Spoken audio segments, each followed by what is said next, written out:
Bonjour François Bergerot. Bonjour. Vous dirigez l'atelier des chefs. On va parler cuisine ce matin sur le plateau de l'Opinion.fr en partenariat avec Croissance Plus. Alors, comment expliquer votre activité? C'est des recettes personnalisées notamment? Alors, des cours de cuisine personnalisés plutôt? Oui, c'est ça. Nous, il y a 11 ans, quand on l'a créé, on appelait ça la nouvelle génération de cours de cuisine parce que c'est des cours de cuisine qui vont d'une demi-heure à 2 heures, qui tournent tous les jours. Il y a 5 cours de cuisine par jour et on vient apprendre à faire une recette. On la prépare, on la mange et on retourne bosser après. Alors, il y a des chefs qui vous donnent les petites astuces pour faire des recettes, mais c'est vos clients qui confectionnent leurs propres recettes. Exactement. On a 36 chefs aujourd'hui, donc on est une des plus grosses brigades qui soit. Mais effectivement, ce sont les clients qui vont cuisiner et on n'est pas allé au bout du concept. Ils ne font pas encore la plonge, mais ils font déjà tout. Ils font pas la vaisselle. Mais ils font tout le début. Ouais. Comment est-ce que vous avez séduit les chefs?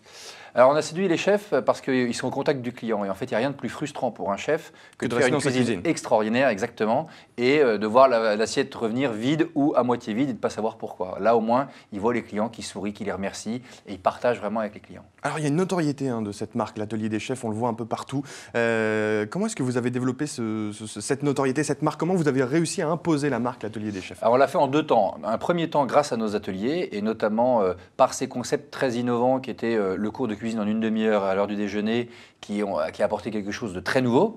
Et puis ensuite, on s'est développé sur le web. On est aujourd'hui le 4e site culinaire français. Et donc, on a plus de 2 millions de visiteurs uniques chaque mois sur notre site. Donc, les gens qui viennent consulter des recettes de cuisine voient que l'Atelier des Chefs propose des cours en atelier et également des cours sur le web. J'allais y venir, je ne me trompe pas, c'est sur le web qu'on connaît bien cette marque. Dès qu'on tape une recette de cuisine, ça nous arrive tous. On tombe souvent sur l'Atelier des Chefs. Est-ce que les gens font bien la différence entre ce site, l'Atelier des Chefs, et votre cœur de métier, les cours de cuisine personnalisés sur des lieux physiques? Oui, alors ils font la différence dans le sens où ce n'est pas les mêmes usages, ce n'est pas les mêmes besoins, ce n'est pas les mêmes moments. Mais en même temps, on veut quand même qu'ils comprennent que c'est la même chose. C'est-à-dire que nous, toutes nos recettes sur notre site internet sont faites par nos chefs. Donc ce ne sont pas des recettes faites par les internautes, c'est vraiment des recettes de chefs, mais accessible parce que c'est exactement la même logique sur notre site ou dans nos ateliers, c'est-à-dire qu'il faut qu'il y ait l'effet waouh, mais ça ne doit pas vous prendre trop de temps. Et on peut reproduire ça à la maison facilement, mais ce sont des recettes de chefs. L'avenir de l'Atelier des Chefs, c'est évidemment sur le web. Vous lancez eChef. C'est quoi? C'est le Netflix des cours de cuisine? Oui, c'est exactement ça. eChef, donc c'est un service d'abonnement aux cours de cuisine où en gros tous les soirs à 19h, il y a un cours de cuisine en direct. Et donc il faut être présent, il ne faut pas le louper pour pouvoir interagir avec le chef, c'est-à-dire que vous pouvez poser vos questions au chef, il va répondre à vos questions. Et puis ensuite, si jamais vous l'avez loupé, ce qui peut nous arriver, nous qui ne savons plus ce que c'est qu'un horaire, eh ben vous pouvez consulter la bibliothèque de replay. Aujourd'hui, on a plus de 800 cours de cuisine. Donc c'est quoi la différence entre une recette et un cours? Le cours, il va durer une demi-heure, 45 minutes, vraiment le temps de la cuisson, le temps de la recette, alors que quand vous lisez une recette ou que vous regardez une vidéo, en général, elle dure 3 minutes. Attention de ne pas salir les ordinateurs, c'est un principe de précaution. On donne même une technique, vous mettez du sel au frais sur votre clavier et comme ça, vous pouvez pianoter tout en cuisinant. Comment est-ce que vous avez eu cette idée? Est-ce que vous êtes inspiré, je parlais de Netflix, des services de SVOD par exemple, pour dire, quand vous avez étudié le marché, est-ce que ça va marcher ou pas? Est-ce que vous êtes inspiré de ces géants américains comme Netflix? Alors, non, parce qu'en fait, il y a 4 ans, quand on a commencé à penser à eChef, Netflix n'existait pas en France. Il y avait quelques services de SVOD, mais ce n'était pas Netflix comme on connaît aujourd'hui. Exactement.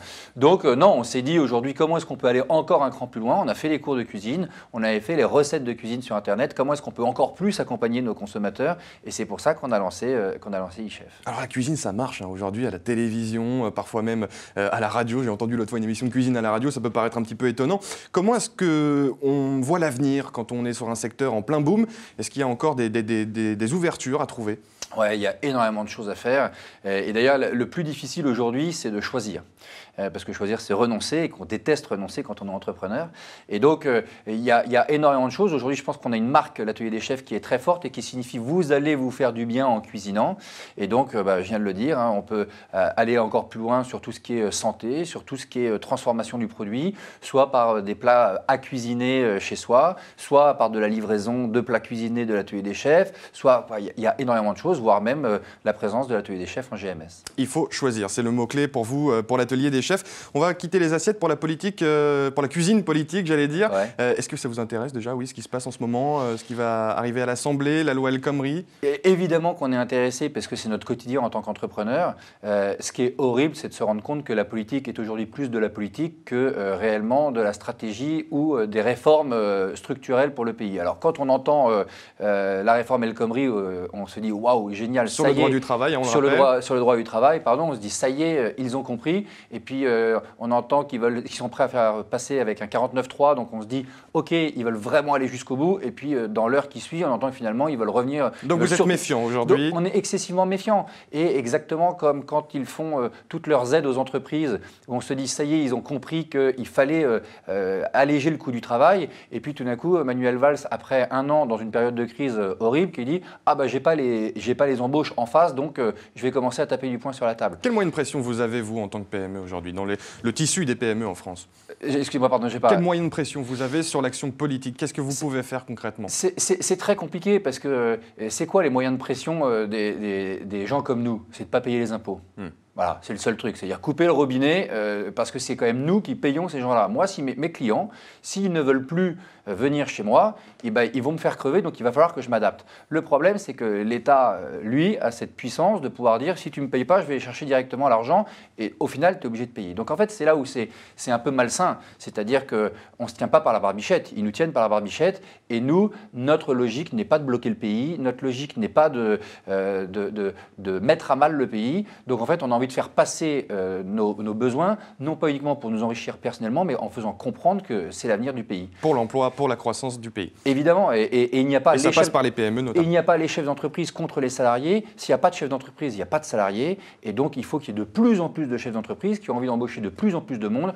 Je rassure beaucoup de gens qui vont nous écouter, c'est qu'un chef d'entreprise, très souvent, il est un tout petit peu mégalo et très souvent, il a envie de grandeur et donc il a envie d'avoir de plus en plus de salariés. Il faut juste le laisser faire. Il faut enlever ces verrous. On aura bien compris, le maître mot, c'est la méfiance, même si, je vous entends, ça va dans le bon sens quand même, cette loi El Khomri pour vous. On va parler de Croissance Plus, puisque c'est la raison de votre présence aujourd'hui sur le plateau de l'Opinion.fr. Qu'est-ce que ça vous a apporté ? Ça apporte énormément de choses, Croissance Plus. La première chose, c'est une association qui est positive. Et donc, quand on disait tout à l'heure que notre but n'est pas de tout bloquer, etc., chez Croissance Plus, on va parler pendant un quart d'heure, 20 minutes des problèmes que l'on rencontre, et puis ensuite, on va échanger des bonnes pratiques, on va se dire, voilà ce que j'ai envie de faire, voilà comment j'ai envie de développer. Donc déjà, ça nous apporte du positivisme d'entrepreneur. Ça, je pense que c'est le plus important. Deuxièmement, ça va quand même nous apporter des retours d'expérience, et donc une capacité à éviter de tomber dans certains écueils de l'entrepreneuriat, parce que les autres les ont rencontrés juste avant nous. Comme ce n'est pas une association qui est liée à un seul métier, mais qui est liée au métier de l'entrepreneuriat, moi qui fais des cours de cuisine, je vais rencontrer des gens qui font du web, je vais rencontrer des gens qui font du bâtiment, et donc je vais m'enrichir de toutes leurs expériences dans des univers complètement différents, et ça aussi, ça a de la valeur. Des sources d'inspiration multiples. Oui, exactement. Et il est horrible de rester entre nous. Croissance Plus, l'avantage, c'est que ce sont des gens très différents, entrepreneurs. Et puis la dernière chose, ça nous permet quand même d'influencer, d'aller dire ce qui pour nous est important pour faire bouger cet environnement économique.